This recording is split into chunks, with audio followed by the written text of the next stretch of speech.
दोस्तों, आज मैं आप लोगों को एक ऐसी कहानी सुनाने जा रहा हूँ जो कि एक पूरी फैमिली के साथ हुई। ये सिर्फ एक दो इंसिडेंट्स नहीं, बल्कि ये एक डर का सिलसिला है जो कि उनके साथ सालों तक होती रही।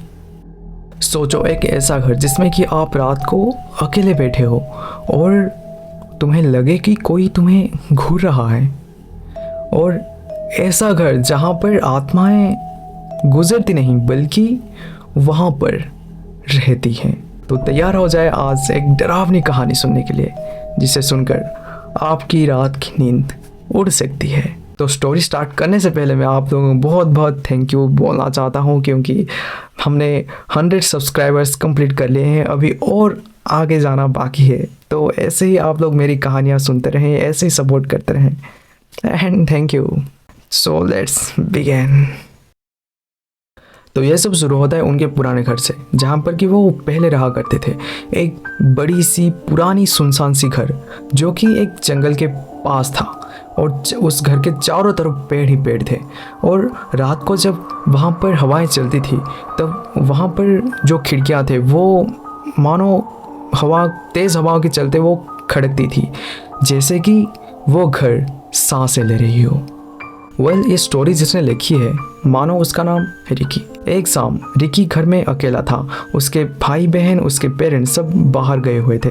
देन घर पर पूरा कोई नहीं था, पूरा सन्नाटा था। उस रात रिकी के पेरेंट्स जब घर आ रहे थे तब थोड़ी ही दूर से उन्होंने घर के टॉप फ्लोर में जो विंडो होता है उधर देखा, और जो उन्होंने वहाँ पर देखा मानो उनकी रूह कांप गई। उन्होंने उस विंडो पर एक बुजुर्ग, मतलब एक आदमी को देखा। आदमी की परछाई ही था, और वो उन लोगों को दूर से ही घूर रहा था। और उन्होंने तो घर पर चारों तरफ से लॉक करके रखा था। पेरेंट्स तुरंत उस घर के अंदर भागे। उन्होंने उस घर के चारों तरफ छान मारा, मतलब जितना भी दरवाज़ा था, जितना भी कमरा था, जितना भी कोना, मतलब चारों तरफ वो छानबीन किए, पर एक भी निशान नहीं पाए कि शायद कोई चोर घुसे हो, या फिर किसी ने ज़बरदस्ती वो दीवार या फिर खिड़की या फिर डोर तोड़कर अंदर आई हो। ऐसा कुछ भी नहीं था। पर उनकी आंखों ने जो देखा था, क्या वो रियल नहीं था? क्या वो सिर्फ उनका एक वहम था? क्या वो फिगर कोई आदमी का नहीं था, या थी कोई ऐसी एंटिटी जो वहाँ पर पहले से रह रही हो? सोचो, आप घर के अंदर हो और आपको ऊपर से कोई घूर रहा है और तुम उसे देखते हो, पर जब तुम उसे ढूंढने जाते हो वो मानो गायब। कौन था वो? कहाँ गया वो? ये राज कभी समझ में नहीं आई। उस घर में बहुत सारे अजीबोगरीब चीज़ें होने लगी थी। रिकी की माँ जब वहाँ पर अपने बेस्ट फ्रेंड के साथ रहती थी तब बहुत से चीज़ें होने लगी थी, जैसे कि वहाँ पर कुछ पुराने खिलौने थे, वो अपने आप ही मूव होते थे, एक जगह से दूसरी जगह अपने आप ही मूव होने लगते थे। और एक टेडी बियर को जब वो एक जगह पर रखते थे और सुबह जब उसे देखते थे तब वो टेडी बियर वहाँ पर नहीं होता था, वो किसी और जगह पर रखा हुआ होता था। एक दिन उन्होंने मजाक में उस आत्मा को एक नाम दिए लेस्ली। पर दोस्तों, जो चीज़ें अपने आप चलती हैं उनका मजाक उड़ाना सही नहीं होता। एक रात रिकी के मॉम और डैड घर पर बैठकर दोनों टीवी देख रहे थे, और रिकी के डैड कैजुअल स्टेयर्स पर ऐसे ही आँख घुमाते हैं, देखते हैं थोड़ा, और तभी वो देखते हैं कि एक आदमी वहाँ पर खड़ा हुआ है, और वो आदमी अंधेरे में चुपचाप बस उन्हें ही घूरे जा रहा था, बस उन्हें ही देख रहा था। और तभी रिकी के डैड कुछ डर के चलते कुछ भी ऐसे रिएक्शन नहीं देते, बस चुपचाप रहते हैं, चिल्लाते भी नहीं, बस देखे जा रहे हैं उन्हें। और थोड़ी देर बाद वो आदमी वहाँ से एकदम से गायब हो जाता है, मानो पूरा वैनिश हो गया, वहाँ पर अब कोई भी नहीं है। देन थोड़ी ही देर बाद रिकी के डैड उसके मॉम को बोलते हैं कि मैंने ऐसा कुछ देखा, एक आदमी को वहाँ पर देखा, और वो ऐसा दिख रहा था, वो ऐसा पहना हुआ था, उसका हाइट ऐसा था। और जैसे ही रिकी के मॉम ये सब कुछ सुनते हैं, डिस्क्रिप्शन जितने भी रिकी के डैड ने दिए थे सब सुनते हैं मानो उनका फेस सफ़ेद पड़ गया। वो जितने भी डिस्क्रिप्शन, जितने भी वो डिटेल दिए थे, वो एग्जैक्टली रिकी के मॉम के डैड की थी, जो कि सालों पहले इस दुनिया से चले गए, उनकी मौत हो चुकी थी।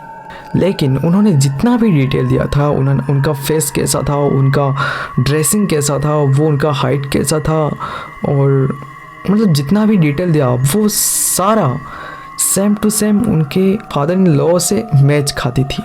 और ये सुन के वो पूरे शौक में पड़ गए। तो सवाल ये है कि क्या उनकी आत्मा वापस आई थी? कुछ साल बाद रिकी के डैड शायद बाहर गए हुए थे और वो ड्राइविंग कर रहे थे, और वो जिस जगह से क्रॉस कर रहे थे वहाँ पर एक पुरानी सी ग्रेवयार्ड पड़ती थी, तो वहाँ पर वो क्रॉस करके जा रहे थे। देन अचानक से उनकी गाड़ी में कुछ अजीब सी आवाज़ आने लगती है कि, और वो गाड़ी थोड़ा बंद होने जैसा हो रहा था, मतलब ऐसे बंद होते होते चल रहा था। पर वो बंद तो हो जाता था, पर वो थोड़ी देर में और फिर से चालू हो जाता था। ऐसे होते होते वो थोड़ी ही देर में वो ग्रेवयार्ड के पास पहुंच जाते हैं और वो नोटिस करते हैं कि वहाँ पर एक रोड के साइड में एक औरत खड़ी होती है। एक सफ़ेद ड्रेस पहनी थी और बाल पूरा बिखरा हुआ था, वो सारे ऐसे बाहर आ रहे थे, और तभी उनका गाड़ी वहाँ पर बंद हो जाता है। देन वो बहुत मुश्किल से उसे ऑन करते हैं, और वो लाइट ऑन करते हैं, मतलब वो उस गाड़ी का लाइट ऑन रखते हैं। वो कुछ अजीब सी नोटिस करते हैं कि यहाँ पर कुछ तो अजीब हो रहा है, जैसे कि वो उस ग्रेवयार्ड के पास, एरिया के पास आते ही उनका गाड़ी का ऐसे कुछ हाल हो जाना, और वहाँ पर एक लड़की का दिखना, वो उन्हें कुछ ठीक नहीं लग रहा था।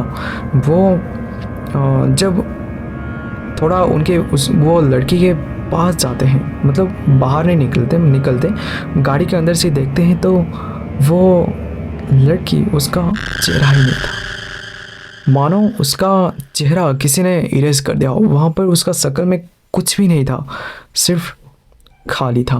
और तभी वो देखते हैं कि वो लड़की अचानक से वहाँ से गायब हो जाती है, आँखों के सामने से ही गायब हो जाती है।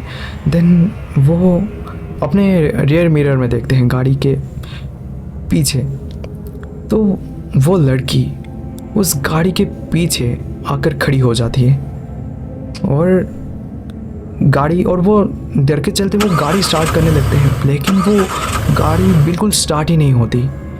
और थोड़ी ही देर बाद वो लड़की वहाँ पर से गायब हो जाता है, और कुछ ही मिनटों में उनका गाड़ी भी स्टार्ट हो जाता है, और वो आँख बंद करके वहाँ से वो स्टीयरिंग पकड़ते हैं और एक्सीलरेटर मोड़ के वहाँ से बहुत ही तेज़ से वहाँ से निकल जाते हैं। एक दिन रिकी, उसका मॉम और उसका छोटा भाई बैठकर आई स्पाई खेल रहे थे। आई स्पाई गेम जो कि एक वर्ड गेम टाइप का है, और रिकी बोलता है कि I spy something starts with a, और तभी उसका छोटा भाई कुछ भी मतलब ऐसे ही सीधा बोल दिया एम्बुलेंस, और तभी 3 मिनट बाद उसके घर के सामने से 2 एम्बुलेंस चिल्लाते हुए गुजरते हैं, और उस एम्बुलेंसेस को देखते ही रिकी और उसके मॉम के चेहरे की मानो रंग ही उड़ गई। उनके चेहरे में से डर साफ नजर आ रहा था, और उसका छोटा भाई हंसते मुस्कुराते हुए बोलता है, अरे मैंने तुम्हें बोला था ना, देखो एम्बुलेंस, ये देखो एम्बुलेंस जा रहा है। सोचो, एक छोटा बच्चा जो खुद नहीं जानता कि उसके अंदर से कौन बात कर रहा है। ये सिर्फ एक इंसिडेंट नहीं थी, इनकी फैमिली पूरी की पूरी ही अजीब थी। इनके साथ बहुत सी घटनाएं हो रखी थी। उस फैमिली के 2 बच्चे फ्राइडे द 13 को पैदा हुए थे, और रिकी वो खुद ही हेलोइन के टाइम में पैदा हुआ था। माँ को अक्सर आत्माएं दिखाई देती थी, और वो खुद ही बोलते हैं कि वो अक्सर अपनी माँ की प्रेजेंस महसूस करते थे, उनके आत्मा वो हमेशा देखा करते थे। वो कहते थे कि उनकी माँ आज भी उनके आसपास है, आज भी उनके साथ यहाँ पर है। ऐसा लगता था कि मानो उस पूरे फैमिली के ऊपर किसी अंधेरे का साया है। और जो सबसे ज़्यादा अजीब थी, रिकी का छोटा भाई, मानो उसके आसपास हमेशा एक अजीब सी ताकत, अजीब सी ऑरा उसके आसपास रहती थी। वो उसके छोटे भाई के ज़रिए कभी किसी का फ्यूचर प्रेडिक्शन कर देता था तो किसी को चेतावनी देता था।